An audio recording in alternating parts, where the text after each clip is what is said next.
Praise Lord. खुदावंद यीशु मसीह के मुबारक नाम में हम आपका खैर मकदम करते हैं। इस असेंबली ऑफ बिलीवर्स चर्च के प्रोग्राम ग्रेस ऑफ गॉड में आप सबका स्वागत है आज के इस दिन में, ताकि आप जुड़े और खुदावंद की आशीष को ग्रहण कर सके। तो आइए देखें इस प्रोग्राम को जो है grace of God.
Thank you, Lord. Praise the Lord. Hallelujah. Glory to His name. हम खुदावन यीशु मसीह के मुबारक और कय्यूम नाम में आपको सलाम कहते हैं और चाहते हैं खुदावन का सलाम आप तक पहुंचे और उसका सलाम आपकी ज़िंदगी को फजल से भर दे, क्योंकि ज़रूरी है कि हमारे जीवन में खुदावन का फजल होना हम में पाया जाए। आज हम खुदावन के फजल की बात कर रहे हैं। आज से 2000 साल पहले हमारा खुदावन यीशु मसीह इस दुनिया में आया, इंसानी जामे में आया और उसने इंसानी जामे में आकर मेरे और आपकी ज़िंदगी को बेहतरीन बनाया। अगर वो इंसानी जामे में ना आता तो हमारी ज़िंदगी तबाहकुन हालत में हो जाती और हम खुदा को मुंह दिखाने के लायक न रहते। लेकिन यीशु मसीह के ज़रिए आज हमको ये तौफीक तो हासिल हो गई है कि हम खुदा के सामने खड़े हो सकते हैं और उसके सामने जब हम खड़े हो सकते हैं तो इसमें सबसे बड़ा काम यीशु मसीह ने निभाया है। बाइबल में लिखा है खुदा ने दुनिया से ऐसी मोहब्बत रखी कि उसने अपना इकलौता बेटा बख्श दिया। देखिए, खुदावन ने दुनिया से मोहब्बत रखी तो अपना इकलौता बेटा बख्श दिया। मैं सोच रहा जब सारे काम खुदा बाप आसमान से ही करे जा रहा था तो खुदा बाप ने अपने बेटे यीशु मसीह को, हमारे खुदावन यीशु मसीह को दुनिया में क्यों भेजा। खुदावन की आमद के दिनों में हमें ये बात जानने की बहुत ज़रूरत है कि हम खुदावन यीशु मसीह की आमद को जान सके कि वो इस दुनिया में क्यों आया था। जबकि सारे काम तो ऊपर से ही बैठ के हो सकते थे, बहुत सी बातें टेलीफोन पे हो जाती हैं, लेकिन बहुत से काम आपको जाके करने पड़ते हैं। और खुदावन के शुक्रगुजार हैं, खुदावन ने भी बहुत से काम अपने लोगों को दिए हैं। जैसे मैं खुदा खादिम आपके हजूरी में आकर खुदावन की बातों को आपके सामने आश्कारा करता आया हूँ। Assembly of believer church Shakarpur, जिसको खुदा ने बनाया है, जिसको खुदा ने सजाया है, उसकी तरफ से मैं आपके पास भेजा गया हूँ और आपके लिए खुदावन के कलाम की तलावत करने के लिए किसी भी दिन खुदा बाप हमें इस्तेमाल कर लेता है। आज आपके साथ इस्तेमाल होने चाह रहे और आज बताना मांग रहे हैं खुदावन यीशु मसीह का दुनिया में आने का मतलब क्या था, क्यों खुदा ने दुनिया से मोहब्बत रखी। जबकि दुनिया तो बहुत खराब है, आज ही खराब नहीं है, उस जमाने में भी बहुत खराब थी। आपको याद आएगा लूत के जमाने में वो काम हो रहे थे जो आज भी होते हैं, और उसके लूत के जमाने कई हजार साल के बाद यीशु मसीह आया। आज मेरे को और आपको जानने की जरूरत है कि यीशु मसीह क्यों मेरे लिए, आपके लिए इस दुनिया में आया। सबसे पहली चीज जो मैं आपके साथ आपको पढ़ाना चाहता हूं, बाइबल में लिखा है यीशु मसीह ने इसका खुलासा करा और यूं करा, अपने आने का मतलब बताया। मैं इसलिए आया हूं। देखिए, बाइबल बड़े साफ लफ्जों से आपसे बात कर रही है, खुदावन का कलाम आपसे बात कर रहा है। यीशु मसीह खुद हम कलाम होकर मेरे और आपसे कह रहा है, मैं इसलिए आया हूं कि ताकि तुम जिंदगी पाओ, और बहुतायत की जिंदगी, कसरत की जिंदगी। क्योंकि जिंदगियां खत्म हो रही थी, लोग गलत कामों में फंसकर अपने आप को खत्म कर रहे थे। लेकिन यीशु मसीह ने कहा कि मैं जिंदगी बचाने आया हूं, मैं तुम्हें जीवन देने आया हूं। दुनिया में किसी शख्स ने ये वाली लाइन ना बोली, ना तो यीशु मसीह से पहले ना यीशु मसीह के बाद। हमारी क्रिश्चियनिटी में जितने लोग आए उन्होंने बहुतों की जिंदगी को छीना है। अगर आप एलिया के जमाने की बात करें तो जब एलिया को पकड़ने के लिए 50 सैनिक गए तो एलिया ने खुदा बाप आग भेज दे, वो मर गए। मैं मानता हूं कि वो शायद खराब लोग थे, लेकिन बाइबल इस तरफ इशारा नहीं करती है। खुदावन ने एलिया की जगह यीशु मसीह को भेजा। यीशु मसीह को भी तो पकड़ने आए थे, बहुत बड़ी भीड़ आई थी, वो तो 50 लोग थे, बड़ी भीड़ आई थी। और यीशु मसीह एक हुक्म करता, जब खुदा बाप एलिया का हुक्म मान सकता है तो वो तो उसका बेटा है। लेकिन यीशु मसीह ने मालूम क्या कहा है, बाप इनको माफ कर, इसलिए वो जीवन देने आया। अगर यीशु मसीह उस भीड़ के लिए कुछ एक लाइन बोल देता तो वो कब की तबाह हो जाती। आपको याद होगा एक बार एक फरिश्ता आया था हिजकिय्याह राजा के पास। हिजकिय्याह राजा खुदा से कह रहा था, आए खुदा बाप देख, ये असूर का राजा सन्हेरीब तेरी कौम के खिलाफ क्या क्या बातें कर रहा है। तो कलाम में लिखा है उसी रात खुदा बाप ने एक फरिश्तों को भेजा और उस एक फरिश्ते ने एक ही रात में 1,85,000 आदमियों को मार गिराया। जब खुदा बाप एक फरिश्ते से ये काम ले सकता है, ये तो खुदा का बेटा है। हमारा जिंदा खुदा यीशु मसीह है, वो क्या कुछ नहीं कर सकता। लेकिन उसने एक बात कही, मैं इसलिए आया हूं कि तुम जीवन पाओ।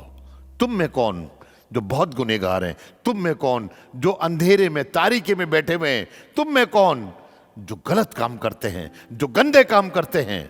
यीशु मसीह आया इसीलिए है कि ऐसों को जिंदगी दे सके। क्योंकि देखिए, मैं आपको एक चीज समझाना चाहता हूं, खुदावंद यीशु मसीह ने लोगों को जिंदगी दी। लोग पूछ रहे थे, मरकुस की इंजील में अगर आप पढ़ेंगे तो वहां पे लिखा है 10वें बाब की 45वीं आयत में खुदा का बंदा कहने लगा, सुनिएगा, क्योंकि इब्ने आदम भी इसलिए नहीं आया कि खिदमत ले, बल्कि इसलिए आएगा खिदमत करे और अपनी जान बहुतों के बदले फिदिया में दे।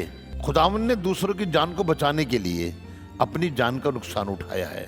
और खुदावंद चाहता है कि, क्योंकि लूका 9:56 में लिखा है, क्योंकि इब्ने आदम लोगों की जान बर्बाद करने नहीं आया।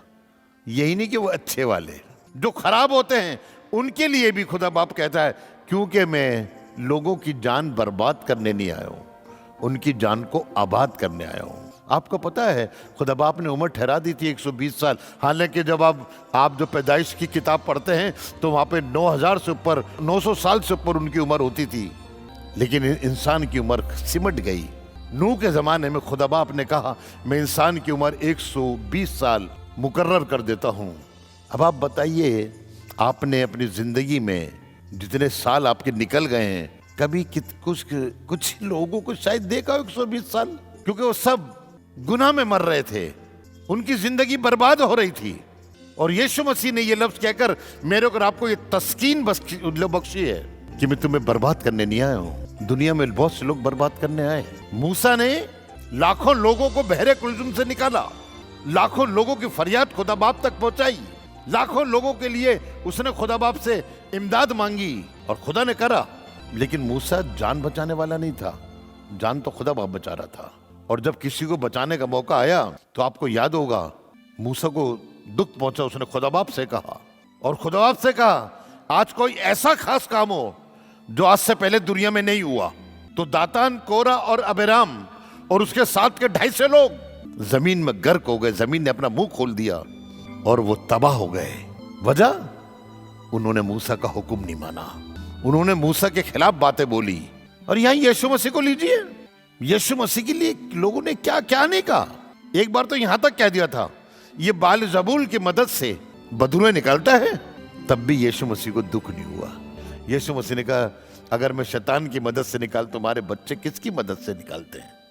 यहां इसलिए खुदा बाप कह रहा है कि मैं इसलिए आया हूं कि तुम जीवन पाओ।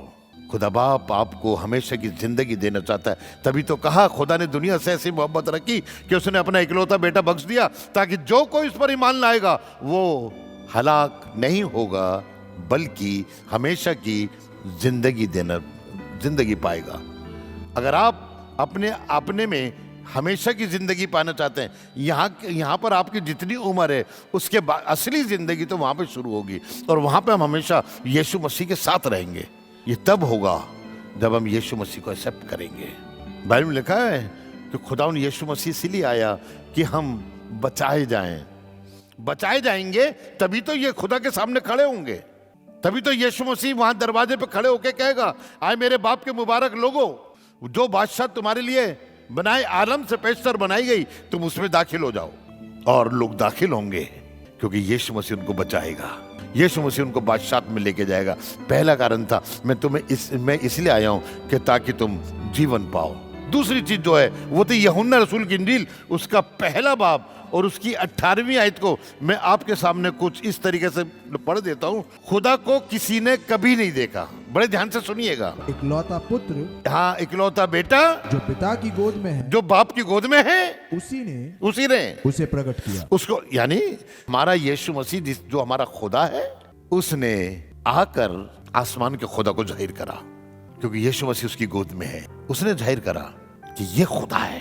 तभी तो फिलिप्पुस से कह रहा था, तू इतने साल से मेरे साथ है, फिर भी कहता मैं बाप को दिखाऊं। जिसने बेटे को देखा उसने बाप को देखा। यीशु मसीह दुनिया में आया इसीलिए कि वो उस बाप को बता सके जिसने कायनात को बनाया, जिसके एक हुक्म से सारी चीज हो जाती थी। बड़ा काम था जीवन बचाना, और दूसरा काम था कि खुदा को जाहिर करना, और उसने अपने कामों से खुदावन को जाहिर करा। एक दिन खुद ही तो कह, मैं वो काम करता हूं जो मेरा खुदा मुझसे कहता है। आप और मैं दुनिया में वो काम करते हैं जिसकी खुदा ने हमें मुमानियत करी है कि नहीं ये मत करना। लेकिन यीशु मसीह ने हर वो काम करा जो खुदा उसकी जिंदगी चाहता था।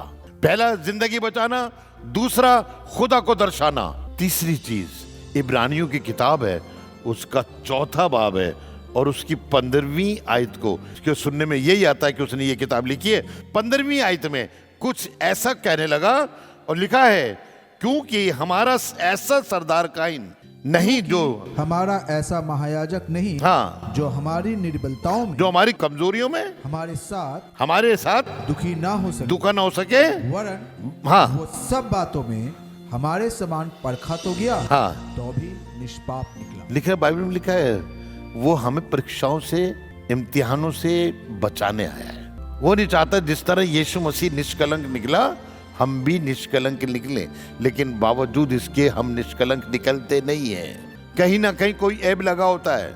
उसने 50 आदमियों को आग से मरवा दिया, उसने 72 बच्चों को रिछलियों से कटवा दिया, 250 लोगों को जो उसने जमीन के अंदर दफना दिया। ये खुदा बाप चाहता है।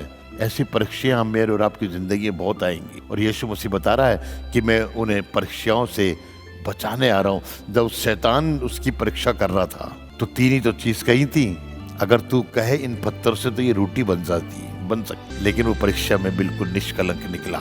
दूसरा कहने लगा तू अपने आप को नीचे गिरा दे तो फरिश्ते तेरे को बचा लेंगे। तीसरा कहने लगा तू मुझे झुक के सिजदा कर दे तो ये सारी दुनिया में तेरे को दे दूंगा।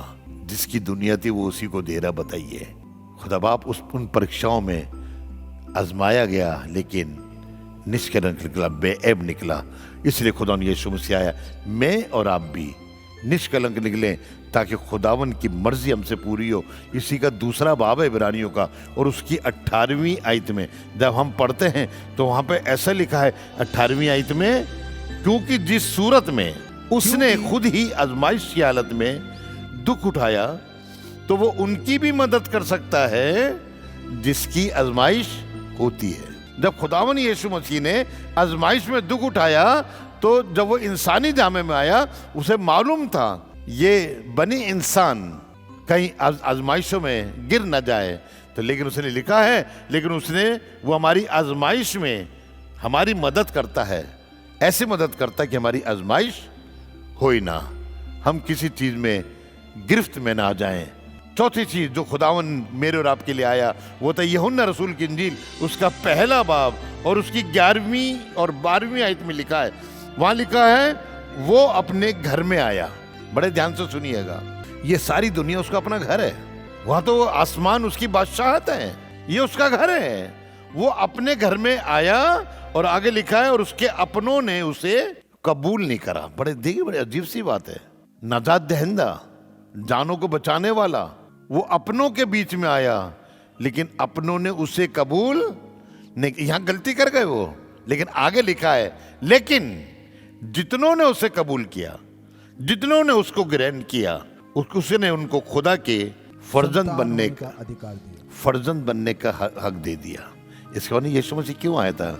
यीशु मसीह के आने से पहले हम खुदा के बेटे और बेटियां नहीं थे, लेकिन जब हम यीशु मसीह को कबूल कर लेते हैं तो हम आसमान के खुदा के बेटे और बेटियां बन जाते हैं और यीशु मसीह के भाई बन जाते हैं और उसकी बहन बन जाते हैं। लेकिन खुदा का बेटा मेरे को और आपको भी अपना भाई और बहन बनाना चाहता है। मालूम है क्या, कैसे बन सकते हैं? एक बार खुदा बाप कहीं पर लोग कलाम पेश कर रहे थे, लोगों से गहरी और गूढ़ बातें बता रहे थे, तो एक शागिर्द ने आके कहा, तेरी माँ, तेरे भाई, तेरी बहन बाहर खड़े हैं। यीशु मसीह ने उससे कहा, मेरी माँ, मेरे भाई और बहन वो हैं जो खुदा के कलाम को सुनते हैं और उसके पीछे चलते हैं।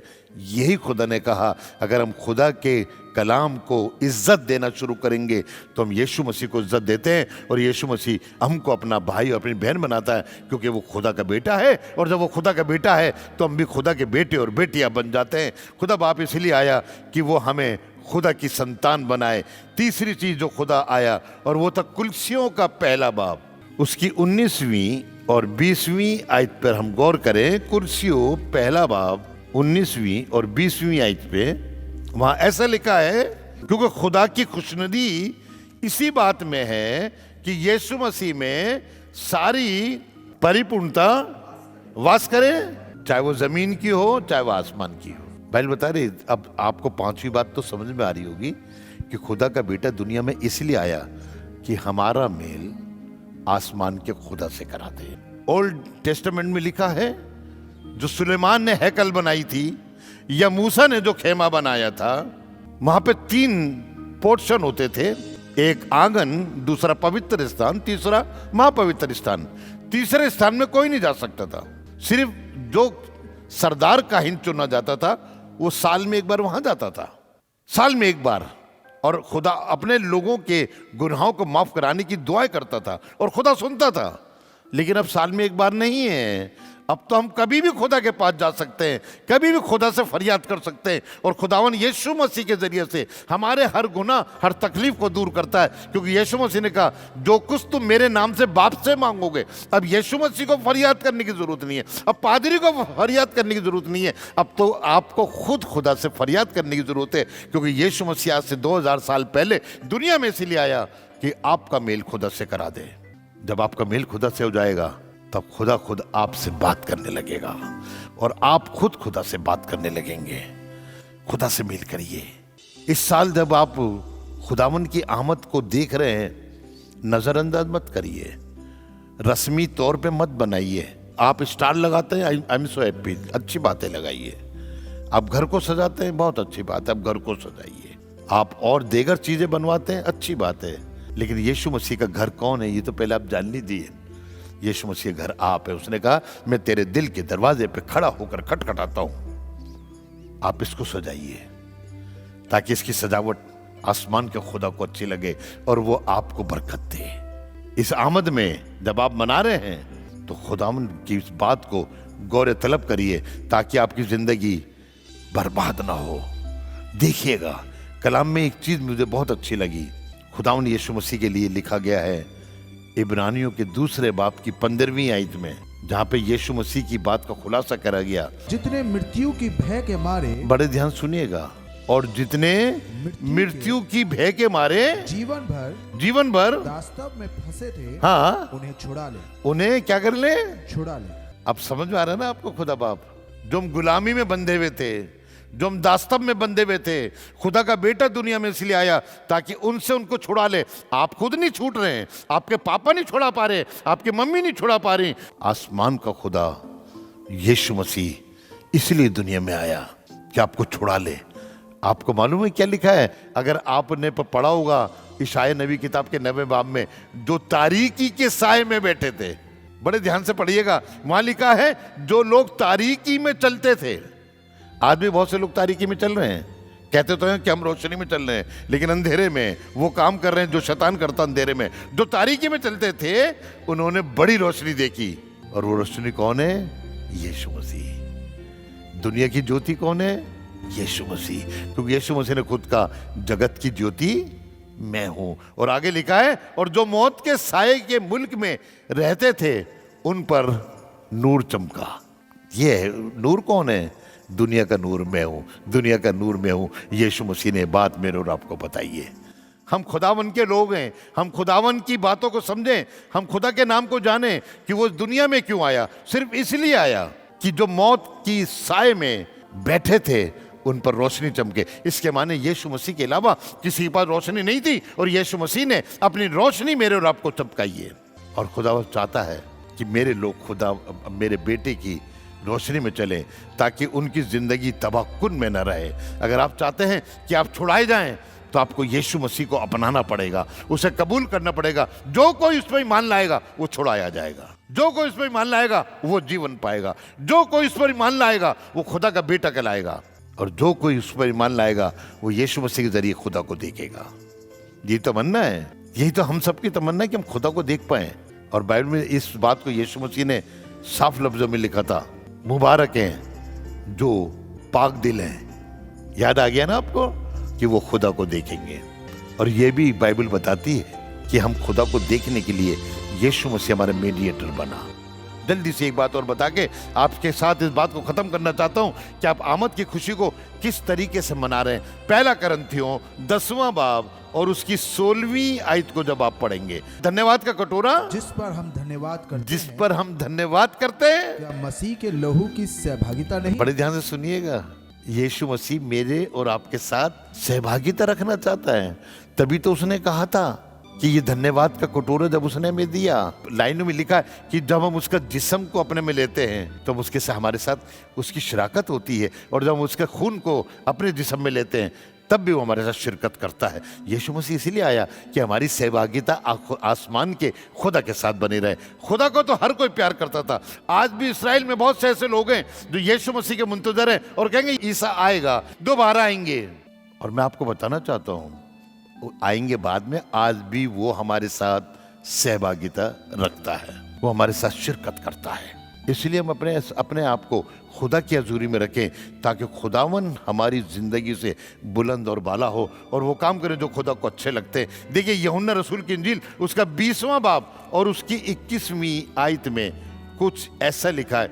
20वें बाब की 21वीं आयत को मैं आपके सामने पढ़ दूं। बहुत अच्छी चीज़ लिखी है जिसके लिए क्या गया, उसका नाम सलामती का शहजादा होगा, यानी सलामती माने शांति यानी पीस। 21वीं आयत में लिखा है, यीशु ने फिर उनसे कहा तुम्हें शांति मिले, यानी ये यीशु मसीह हमें शांति देने आया है। बड़े ध्यान से सुनिएगा, आज की तारीख में बहुत से लोग अशांत हैं, लाखों तनख्वाह है, लाखों रुपए हैं, अशांत हैं, बहुत ताकतवर हैं फिर भी अशांत हैं, बड़ी अच्छी अच्छी डिग्रियां ले रखी हैं फिर भी अशांत हैं, अच्छा वाला मकान है लेकिन फिर भी अशांत हैं। लेकिन यीशु मसीह दुनिया में इसलिए आया कि हमको यीशु के जरिए शांति मिले, और मेरी भी तमन्ना है आप शांति पाएं। अब तो आपको आमद का मतलब समझ में आ गया हो कि खुदा का बेटा दुनिया में क्यों आया। खुद उसमें लिखा है शायद नबी में, देख मैं हाजिर हूं, तू मुझे भेज दे। खुदावन यीशु मसीह के लिए लाइन लिखी गई है, और ये क्योंकि कोई दुनिया में कुछ कर नहीं पाया, इब्राहिम भी कुछ नहीं कर पाया, मूसा भी कुछ नहीं कर पाया, एलीशा भी नहीं कर पाया, एलिया नहीं कर पाया, यूहन्ना बपतिस्मा देने वाला नहीं कर पाया, दाऊद भी नहीं कर पाया। हाँ, इन्होंने अच्छे काम करे लेकिन किसी को जीवन, किसी को छोड़ाया नहीं, किसी के दुख तकलीफ में उनका हामी मददगार नहीं बन गया। यीशु मसीह ने खुद कहा, तंदुरुस्त को तबीब की दरकार नहीं है, यानी जो स्वस्थ आदमी है किसको जरूरत है, और आज सारी दुनिया और उसको यीशु मसीह की जरूरत है। और हम चाहते हैं आप खुदा के बेटे यीशु मसीह पर ईमान रखिए ताकि आज वो आपको कामिल जिंदगी दे और आप इस आमद के दिनों को बड़ी खुशी के साथ मनाएं। जब भी आपको याद आए खुशी के साथ खुश रहें। खुदा बाप आपको बरकत देना चाहता है। आइए दुआ करें। खुदा बाप, हम तेरे पास आते हैं धन्यवाद के साथ, शुक्रगुजारी बजा लाते हैं कि तूने हमें ये जीवन दिया, और इसलिए दिया कि हम इस जीवन में तेरे पर ईमान रखकर वो चीज़ हासिल कर सकें जो हमें कुछ भी करने से मिल नहीं सकती थी। सिर्फ तेरे पास आने से, तेरे पे ईमान रखने से, तेरे को जिंदा खुदा मानने से वो सारी अच्छी चीजें हमको मिले। रहम कर खुदा बाप, हम सब पे रहम कर, जितने तेरी आमद के अंदर शिरकत कर रहे हैं और मना रहे हैं, ये तेरी जिंदगी को पा सके। इनके जीवन से तारीकी को दूर कर दे, इनके जीवन से वो चीजें जो इनको तंग करती हैं हमेशा के लिए दूर हो जाए और तेरा नाम जलाल पाए। बड़ी बरकत दे, बड़ी बरकत दे, ताकि हम आने वाले नए साल में दाखिल हो सके। यीशु के नाम से मांगते हैं, आमीन। खुदा आपको बरकत दे। उम्मीद है कि आज आपने जरूर बरकत को हासिल किया होगा और खुदावंद ने आपको आशीष दी होगी। हम चाहेंगे कि आप हमसे संपर्क करें। अगर आप किसी भी तरीके की सहायता करना चाहते हैं, दुआएं हैं आपके पास, प्रार्थनाएं हैं, तो ज़रूर आप हमसे संपर्क करें। हमारा पता और हमारे नंबर्स आपके पास पहुंच चुके हैं। आप इनके द्वारा हमसे कांटेक्ट कर सकते हैं ताकि हम दुआओं में और आपके साथ मिलकर खुदावंद की महिमा में आगे बढ़ सके। Praise the Lord. खुदा आप सबको बहुत आशीष दे। हमारा एड्रेस है assembly of believers church, S410 street number 11, school block, Shakarpur, Delhi 110092। और अगर आप हमसे फ़ोन पे कांटेक्ट करना चाहते हैं तो हमारे नंबर हैं 8527158740 और दूसरा नंबर है 9891358387। इसके अलावा 9891152423